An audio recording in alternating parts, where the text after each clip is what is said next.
What's up, everybody? Welcome back to the channel. This here's Legitical Response. I cover political news. And folks, look, there's a lot of news about war, and I really don't like talking about war a whole lot. I don't like war in general, and that's pretty much all the news. We've got some ancillary stuff that's just... I've got an article for you guys. Let's get into it before I rant on for a while, because it's just kind of off to the side or whatever, but it's interesting, and it kind of points to where we're at. Our current political landscape is kind of crazy, y'all. It's kind of very unprecedented, if you will. I mean, just look at the past, I don't know, 12, 13 months. We've had unprecedented historical moment after unprecedented historical moment. We've had 3 assassination attempts on Donald Trump. One of them was a fake. But, you know, we had 2 really good ones, a fake one. Then we've got this Iranian plot where supposedly there's 5 teams in the United States that are planning to assassinate Donald Trump. It's like, what is going on? Like, sure, Iran, they want to get rid of him, whatever. But what are these other 2? These other 3, as a matter of fact. The third one is kind of, I don't know if you want to call that an attempt, because it was just some guy that showed up, ran through police barricades at a Trump rally, and claimed he had explosives.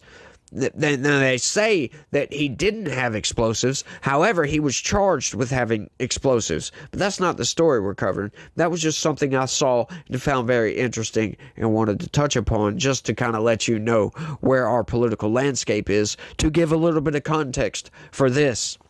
AP report. Democratic donors prop up far-right candidates, including in Wisconsin's Senate race. Sorry. Check it out, man. David Steinglass, a wealthy donor, has supported scores of Democrats running for office and calls himself an activist for transgender rights. Right? Like, that's something, just quick sidebar. Don't trans people have the exact same rights that everybody else does?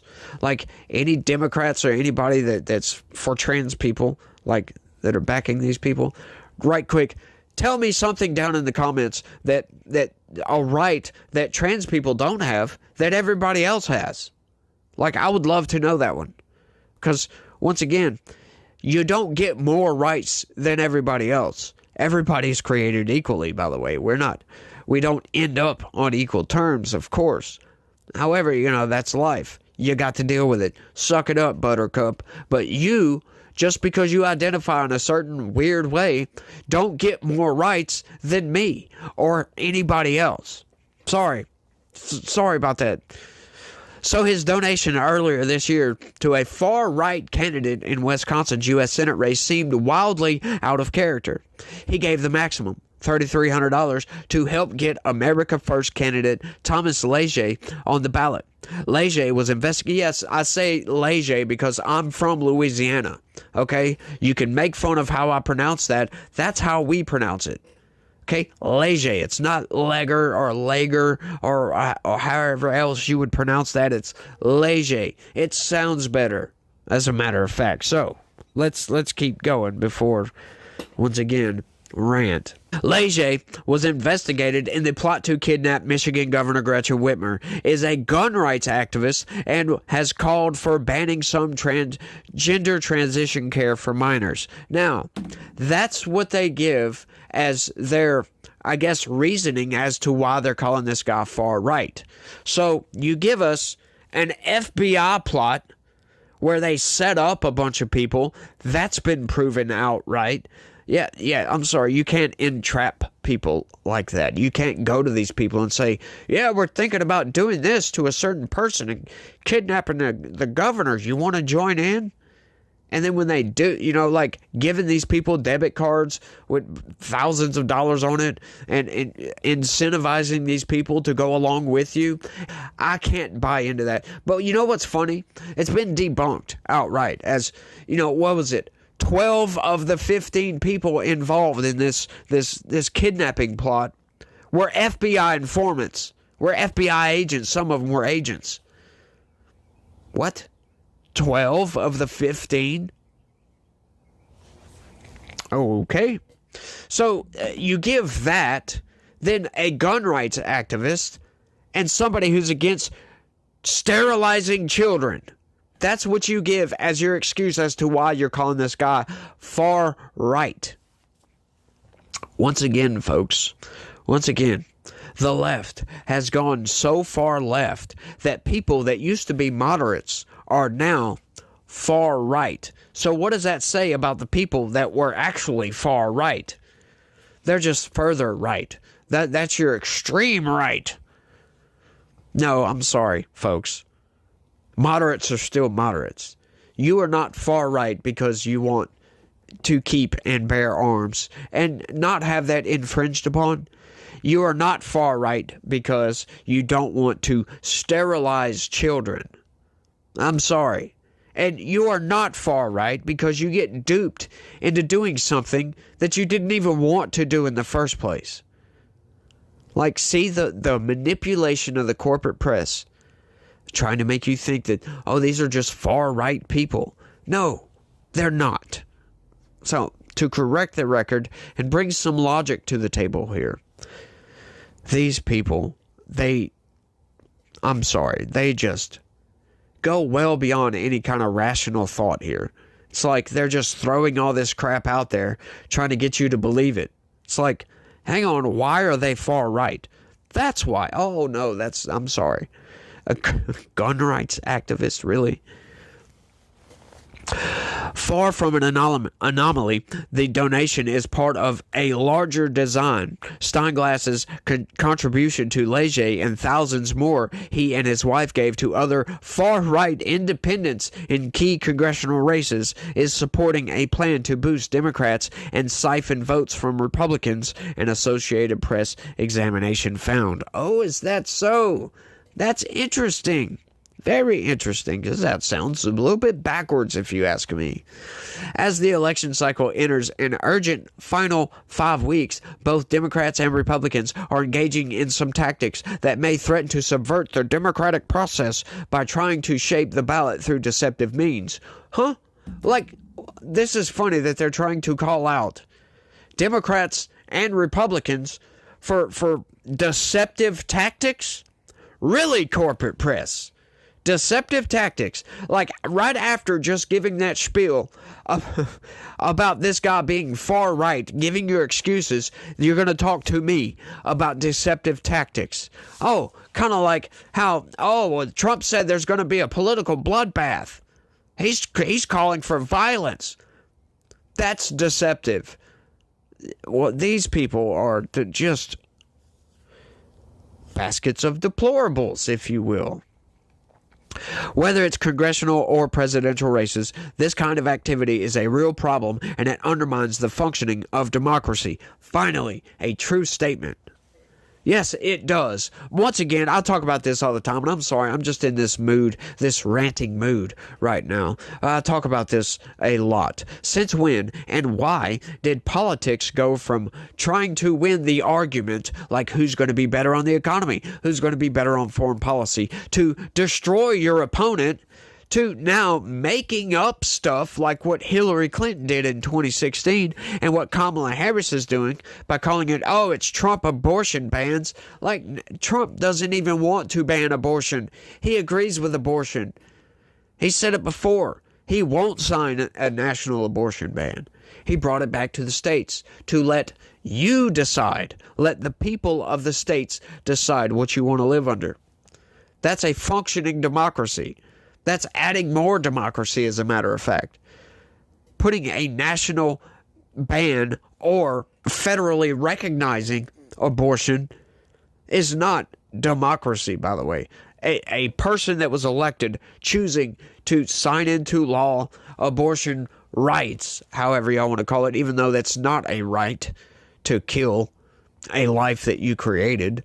But I'm getting off topic here, y'all. I'm sorry. Once again, like I said, I'm just in this kind of mood where these people are aggravating the piss out of me with their manipulative language, and they're just not coming correct, if you will.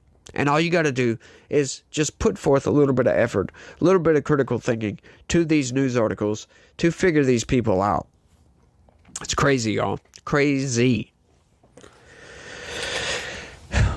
said Edwards B. Foley, a law professor who leads Ohio State University's election law program.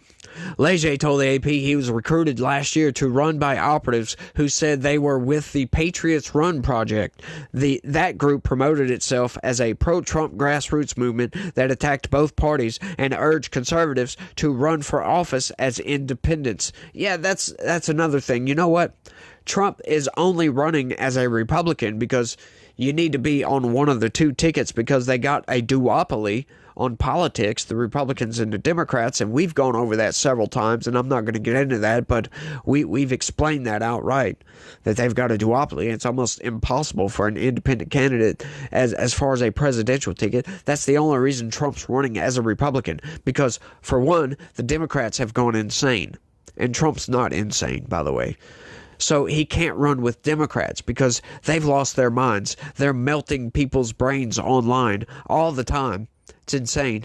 But Republicans, yeah, they're almost just as bad, except at least they have a little bit of logical thought. At least they're not just making up all this garbage. Like, sure, they're bad. The Republicans aren't good, by the way. I'm not a Republican. Just in case you didn't know that. Not a Republican. The Republican Party is mostly garbage. They got about 10 congressmen that are good, and they're Republicans. There's one Democrat that's okay. I don't agree with his politics, but at least he seems like a genuine guy. Genuine guy. Let's keep going. The AP found that the group was supported by Democratic firms and donors who worked to install several pro-Trump independent candidates in key House races. Most of them were disabled, retired, or both. Records show Democrats have given tens of thousands of dollars seeking ballot access for the far-right candidates.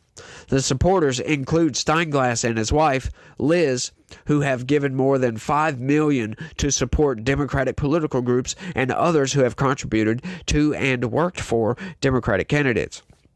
While the strategy hasn't always worked, Leger is among the candidates who qualified for the November 5th ballot and could complicate Republicans' efforts to reclaim the Senate. He's running as a right-wing alternative to GOP nominee Eric Hovde, who is challenging two-term Democratic Senator Tammy Baldwin. The AP's findings triggered a criminal investigation in Iowa and prompted a conservative group to file a legal complaint with the Federal Election Commission alleging that it had violated political disclosure laws. The Patriot Run Project came under scrutiny after the AP reported that one of its candidates in a House race in Iowa suspected he'd been tricked and removed his name from the ballot last month. Very interesting. It's getting thick, isn't it? Joe Wydrian, who is impaired after suffering a stroke, said an Iowa Division of Criminal Investigation agent visited him last week and he filed an election fraud complaint. Whoever it is, I think that project is going down sooner or later, said Wydrian, who is among several recruited to run through the group's network of now shuttered Facebook pages. The Patriots Run Project is not a registered business, nonprofit organization, or political committee. After AP's report last month, the group moved even further underground, disabling its accounts for X, formerly Twitter, and websites. More than 10 donors and consultants supporting its efforts haven't returned messages. Liz Steinglass declined comment when a reporter visited her at the family's Washington, D.C. home. Her husband, a retired private equity fund manager, didn't return a message. The couple has given at least $9,900 to 3 candidates who said they were recruited by the Patriots Run Project, records show. When an operative for Patriots Run Project called him last summer and urged him to enter the Senate race in Wisconsin, Leger said he told the group that he would be a controversial candidate because of his association with some of the men in the 2020 plot to kidnap Whitmer. he was not among several defendants charged in the state and federal court, and he has said he never discussed plans to kidnap her.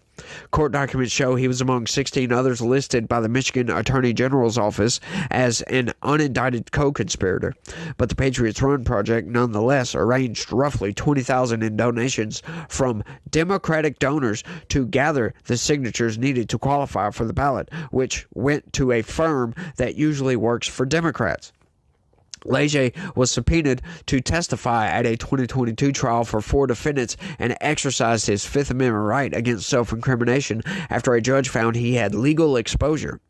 A prosecutor said at that hearing that Leger was under investigation for a similar plot involving a different politician, had encouraged violence against the FBI on his podcast, and had invited armed protesters to appear outside a courthouse in an effort to intimidate jurors. Leger has denied supporting violence. Yes, okay, so we know that Democrats consider, if you misgender somebody, they consider that violence. So take all that with a grain of salt, for God's sakes. Once again, we know the Gretchen Whitmer kidnapping plot was just bogus. Outright. That's one side of the story. But we know that, when 15 of the 13 people that were involved in that specific thing were FBI agents, we got something fishy going on here, y'all. Something fishy. The funny thing is Gretchen Whitmer was in on it. She knew about it. And then she gets on national television and says, "Oh, dear me, they tried to kidnap me." No, you set these people up is what you did. Insane, y'all. Leger is a former executive director of Wisconsin Gun Owners, Inc., which takes a maximalist position on the Second Amendment. What the hell is that supposed to mean? A maximalist position? What does that mean? You just go buy any and every gun you can? I guess. Y'all let me know down in the comments. In 2020, he organized protests for Reopen Wisconsin, which included armed demonstrations opposing government closures and mandates intended to curb the spread of COVID-19. Was it really armed demonstrations, like you're saying armed demonstrations, or was this just people that carry their gun with them protesting? Those are the same thing, but the way you say them makes them very different, right? You say armed. I mean, once again, folks, you got to spot the manipulations by the corporate press. Through his activism, he became acquainted with Stephen Robeson, with whom he later broke ties with after correctly suspecting he was an FBI informant. Leger attended a field training exercise in Cambria, Wisconsin, where investigators alleged the idea of attacking government officials was discussed. Oh, yeah, it was just discussed. Right. Leger said he was an associate of alleged kidnapping plot leader Barry Croft, who is serving a lengthy prison term. Croft argues he was entrapped by government informants and is asking for a new trial. Yeah, at this point, I don't doubt the guy's story. A few years ago, I probably would have been like, he's guilty, throw him away, lock him up. But, at this point, since we found out everything about the FBI, that it was an FBI setup in the first place, there's something fishy going on with that. Man, you can't entrap people. You can't just encourage these people to go and do something. Go by their house, pick them up, don't tell them where you're going. Pick them up and bring them with you to go do this, and then say, they were trying to kidnap. I'm sorry. That's just, it's not going to float over well with me. Just not at all. I was the Wisconsin target for the FBI in the Whitmer case. We just happened to slip through their nets, Leger said in March on the Free Men Report, a show he streams on Rumble. Leger said an operative calling himself Johnny Shearer told him Patriots Run Project had seen his work and he was the exact type of candidate they wanted, saying the group was impressed that I had not caved under pressure from the feds. 6 donors gave Leger the maximum $3,300 donation. In addition to David Steinglass, they include venture capitalist Richard Thompson of Wyoming and political consultant Joe Fox, a veteran of Democratic campaigns and House Majority PAC, Congressional Democrats Super PAC. Wow. So, yeah, we're getting a lot of cross-contamination here, if you will. Leger said their money paid for signature gathering efforts by Urban Media LLC, a Milwaukee firm that usually works for Democrats and has done work for Vice President Kamala Harris and Baldwin. See, this is just, once again, like I said, I wanted to cover this because this is just a crazy story of Democrats supporting Republicans, essentially. Of course, they're independents outright, but it's crazy what this country has come to when you have longtime Democrat supporters, Democrat donors, donating to independent candidates who are, quote unquote, by the corporate press, far right. I doubt they're far right. Just because you're a gun activist and you don't want to sterilize your kids doesn't mean you're far right. I'm sorry. Regardless of what the mainstream news tries to tell you, you're not far right. Unless you're like Nick Fuentes or something. Yeah, he's probably not that far right. He is kind of far right. But, unless you're somebody like that, yeah, you're not far right. If you're just a moderate person who is willing to kind of capitulate with abortion and say, okay, well, yeah, we don't want to ban abortion outright, because we do have certain exceptions that need to be seen. If you're one of those people that is willing to compromise with people, to work across the aisle and say, look, we need to work together on this. This is an issue that the left obviously feels strongly about. I think it's murder outright, but you know what? There are some genuine exceptions, that we do need to identify, because yeah, it might not be the right of the woman just to kill the baby for convenience purposes. Yeah, that's bad. And we want less abortion, not more abortions. But, when we have situations where the woman didn't have a choice, in other words, I'm not going to say the word outright because they frown upon that on YouTube. But when they didn't have a choice in the matter, yeah, we need an exception for that. I'm sorry. It's a tragic situation all the way around because, one, the woman was violated in a very egregious manner. And two, now, she doesn't want nothing to do with that. So it's hard for somebody to force that person to go through with that pregnancy. It's really hard to do that. I don't know if I could make somebody do that. Like, I would feel bad if that exception didn't exist in the world, right? Like some of these states that don't have exceptions for that. Yeah, you need to change your tune on that because, sure, it might be murder, sure, but once again, that wasn't a consensual interaction, if you know what I mean. And we can't force that upon people. I take strongly on this one. You can't force that upon people. Now, if they knew what they were doing and they were two consenting adults and then they just want to get rid of it for whatever reason, right? Like there's just, I can't financially take care of this, or I'm not going to be able to give it a good life. No, I'm sorry. You can't just extinguish a life. Once again, like I said, we want less abortions, not more, so I'm willing to compromise because the left is over here screeching. They want to be able to abort their babies all the way up until the point of birth. They've proven this with some of their insane abortion, no abortion, outright. It's just crazy what they do, but, if you're that type of person, you're probably not far right, which is the vast majority of Americans. So don't let the corporate press fool you into thinking that you are. But once again, I think I've rambled on for long enough. I want y'all to let me know what y'all think about all this down in the comment section. Is this something just kind of interesting, or, is this kind of just standard political landscape these days? And yeah, you kind of saw this coming. Let me know what you think. That's all I got for this one. I want to thank everybody for watching. And y'all try to have a good day and stay legitical. Peace.